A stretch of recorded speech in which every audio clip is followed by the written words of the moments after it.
শ্ৰীমন্ত শংকৰদেৱ সংঘৰ জয় শ্ৰীমন্ত শংকৰদেৱ সংঘৰ জয় শ্ৰীমন্ত শংকৰদেৱ সংঘৰ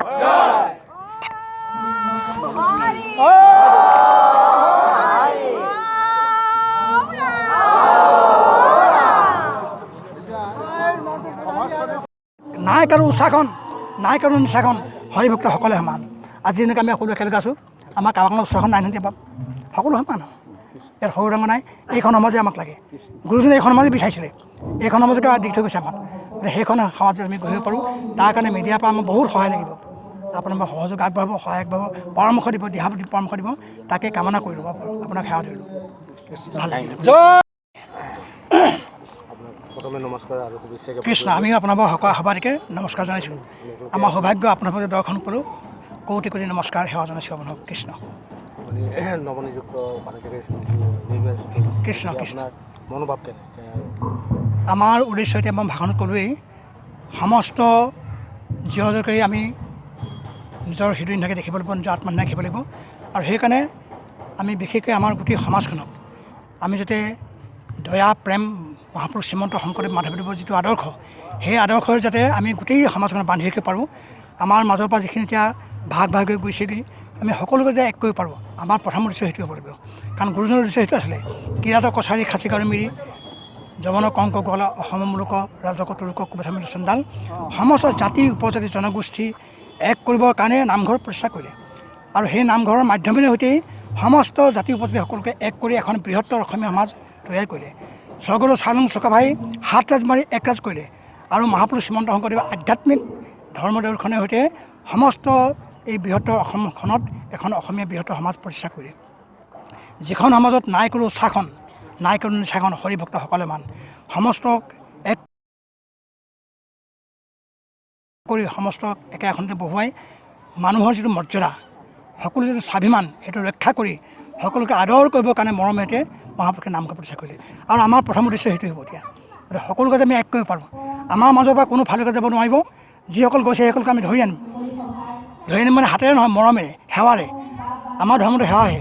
গুৰুজনক কিমান অত্যাচাৰ কৰিলে, গুৰুজনে কাহানো মাৰা নাচৰ নধৰিলে বাপকল। গুৰুজনৰ অস্ত্ৰমাত্ৰ এপাতে এই পাত অস্ত্ৰৰ যোগেদি সকলোকে আপোন কৰিলে, সকলোকে এক কৰিলে, সকলোকে মৰমেৰে বান্ধিলে। এতিয়া আমাৰো অস্ত্ৰ এই পাতে হ'ব বাপ। এই পাত অস্ত্ৰ গুৰুজনে আমাক দি থৈ গৈছে। এই পাত অস্ত্ৰৰ যোগেদি গোটেই অসমৰ চুকে কোণে থকা, অসমেই নহয় নৰ্থ ইষ্টৰ 7 ভনী যিখিনি আছে, আমাৰ 7 ভনীতে আমাৰ সংগী বাপ আছে। গতিকে 7 ভনীক আমি যদি এক কৰিব পাৰোঁ, সেইটোৱে প্ৰথম আমাৰ কাৰ্যকালত সেইটো আমাৰ আঁচনি হ'ব। হয়, তাৰপিছত মানুহৰ অহংকাৰ উপজা 7টা থেপৰা। প্ৰথম হ'ল জন্ম, দ্বিতীয় হ'ল কৰ্ম, দ্বিতীয় হ'ল বৰ্ণাশ্ৰম ধৰ্ম, চতুৰ্থ কুল মানে বংশ, পঞ্চম বিদ্যা, ষষ্ঠ ধন, সপ্তম যৌৱন।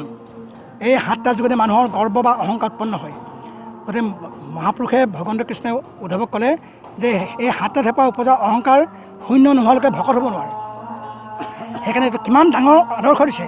বৰ্তমান আমাৰ সমাজখনত যিবোৰ চলিছে ব্যৱচাৰ, এই যদি আদৰ্শবিলাক লয়, তেতিয়া আমাৰ সমাজখন ইয়াতে বৈকুণ্ঠৰ সৃষ্টি হ'ব। আৰু ভাগৱত সমাজত, মহাপুৰুষৰ সমাজত হিংসা নাই।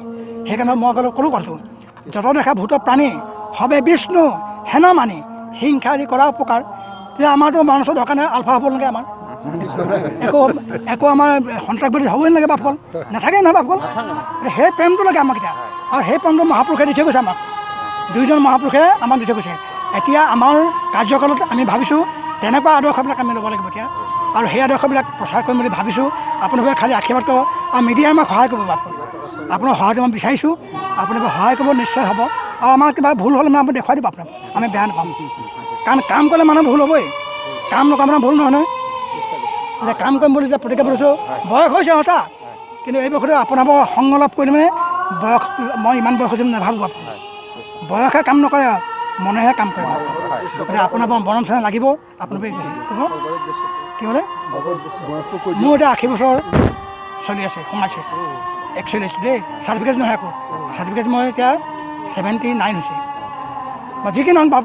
গতিকে ভাল লাগিলে, আপোনালোকে আমাক সহায় কৰিব। সকলোৰে পৰা সহায় সদায় বিচাৰি থাকিম আপোনালোকৰ সহায় পালে মানে কেলৈ কৈছোঁ, কাৰণ আমি যিবিলাক কথা কওঁ, আমি কোৱা কথাখিনি সমস্তখিনি জগতত মানে প্ৰচাৰ হ'ব আপোনালোকৰ যোগেদি।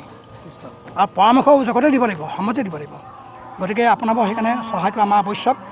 মিডিয়া সাংবাদিকৰ সহায় আমাক আৱশ্যক। আমাৰ ভকত সজ্জনৰ সহায়টো লাগিবই আমাক। আৰু আজি সেইকাৰণে কৈছোঁ সকলোৱে প্ৰেমৰ সৈতে কৈছে আমাক কোনো মানে প্ৰশংসা কৰিব নালাগে, আমাক মাত্ৰ আশীৰ্বাদ দিয়ক, সহায় কৰক মাত্ৰ। কাৰণ সমাজখন আমি এক কৰিব লাগিব।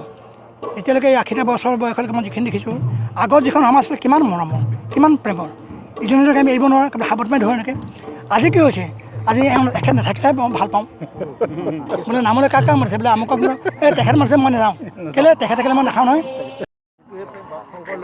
গতিকে শ্ৰীমন্ত শংকৰদেৱ সংঘৰ লক্ষ্য হ'ল কিটো, আমাৰ 1 নম্বৰ লক্ষ্য হৈছে আমাৰ ভাগৱত ধৰ্মত ভাগৱত ধৰ্মত যিবিলাক ব্যভিচাৰ সোমাইছে ক'ব নাপাৰি, এই ভাগৱত ধৰ্মত সোমোৱা ব্যভিচাৰবিলাক আমি নাইকিয়া কৰিব লাগিব। আমি শুদ্ধ সত্য ধৰ্ম আমি প্ৰচাৰ কৰিব লাগিব। মানুহে ধৰ্ম বুলি ক'লে সাধাৰণতে বুজে কি, যে মাহ প্ৰসাদ খোৱাটো ধৰ্ম, তীৰ্থ ধৰ্ম, তাল বজোৱা ধৰ্ম, গীৰ্জাল যোৱা ধৰ্ম, মছজিদ ধৰ্ম, এইটোকে ভাবে, কিন্তু ধৰ্ম নহয়। সেইকাৰণে ডক্টৰ S.K. সেইকাৰণে কৈছে হোৱাট ইজ কল্ড ৰিলিজন। তেওঁ কৈছে religion is a spiritual change and in a transition, it is a transition from darkness to light, from generation to condition, that is called religion. ধৰ্ম হৈছে এটা সূক্ষ্ম আধ্যাত্মিক পৰিৱৰ্তন। এই পৰিৱৰ্তন কেনেকুৱা, from darkness to light, not from light to darkness. ধৰ্মই সদায় অন্ধকাৰ পোহৰলৈ লৈ যায়, সেইটোৱে আমাৰ সকলোৰে উদ্দেশ্য হ'ব লাগিব। ধৰ্ম আমি কৰ্ম কৰিবলৈ আহিছোঁ বুলি ক'লে নহ'ব, আমি সমাজখনত যাতে এই যে ডাইনী হত্যা হৈছে, কি কাৰণে হৈছে, অন্ধকাৰত গৈছে তেওঁলোকে, সেই সকলোকে আমি মৰমে বুজাব লাগিব, প্ৰেমে বুজাব লাগিব। শ্ৰীমন্ত শংকৰদেৱ সংঘৰ আমাৰ উদ্দেশ্য লক্ষ্য হ'ব, সিও এটা আছে। আমি সকলোৱে সেইবিলাক ওচৰলৈ যাম, তেওঁলোকক বুজামগৈ। তেওঁলোকে বুজি পোৱা নাই কৈছোঁ, বুজি পালে তেওঁলোকে নিশ্চয় আজি যিখিনি কাম কৰিছে তেওঁলোকে নিজে আনক ক'ব নকৰিবলৈ। মদ খোৱা মানুহটোক মদ নাখাবলৈ কোৱাতকৈ তেওঁ মদ খোৱা অপকাৰী দেখা বুজাই দিব, তেতিয়া তেওঁ ইজনক ক'ব তুমি মদ নাখাবা দেই, সেইটো হ'ব লাগে। আৰু আমি এতিয়া আগতে শ্ৰীমন্ত শংকৰদেৱ প্ৰচাৰ হৈছিল এখন হৰিনাম ধৰ্ম শুদ্ধ ৰূপত প্ৰচাৰ কৰিবৰ কাৰণে, কৰ্ম মাৰ্গ বা কৰ্মকাণ্ডটো নচ্ছাদ কৰিবৰ কাৰণে, এইটো হৈছে উদ্দেশ্য আছিল আগতে।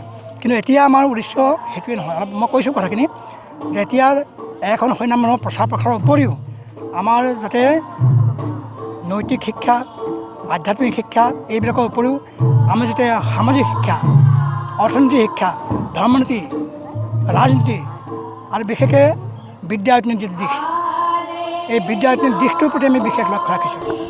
কাৰণ বিদ্যা কাক কয়, বহুতে বিদ্যা বুলি ক'লে নাজানে। বিদ্যা কাক কয়, নীতি আছে কৈছে দান বৃদ্ধি চতৰং সমৃদ্ধি জেন সম্যক বিশেষ সিদ্ধি তুল্যং ন মূল্যং ন সাহায্য মান্যই ৰেৱং বিধং বস্তু কিমস্তি। বিদ্যা ৰেৱং বিধং বস্তু কিমতে মানে তেনেকুৱা বস্তুনো কি, উত্তৰটো আহিলে বিদ্যা, তাকে বিদ্যা বুলি কয়।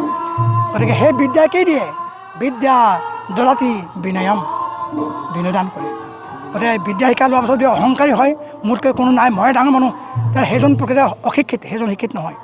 এইজনে শিক্ষিত লোক যে যিজনে সকলোকে মোতকৈ সকলো জ্ঞানী, মইহে অজ্ঞানী। মানৱকে যিটো তাৰ দৰ্শন, জগতৰ সমাজ যিমানবোৰ পাপী আছে সেইখন পাপী মই, মোৰ কথা পাপী নাই, কম আদৰ্শটো। গতিকে আমি তেনেকুৱা আদৰ্শ প্ৰচাৰ কৰিবৰ কাৰণে শ্ৰীমন্ত শংকৰদেৱ সংঘই আঁচনি তৈয়াৰ কৰিছে। গতিকে শ্ৰীমন্ত শংকৰদেৱ সংঘত এই আদৰ্শগত শিক্ষাৰ বাহিৰে অন্য শিক্ষাৰ স্থান নাপায়। তাকে প্ৰচাৰ কৰিবৰ কাৰণে আমি বিশ্ববিদ্যালয় প্ৰতিষ্ঠা কৰিছোঁ, শ্ৰীমন্ত শংকৰদেৱ বিশ্ববিদ্যালয়, বিদ্যালয় প্ৰতিষ্ঠা কৰিছোঁ, মহাবিদ্যালয় প্ৰতিষ্ঠা কৰিছোঁ। এইবিলাকৰ যোগেদি আমি গুৰুজনৰ যিটো আদৰ্শ, যিটো শিক্ষা, সেইটো বিশ্ববিদ্যালয়লৈ গুচি যায়।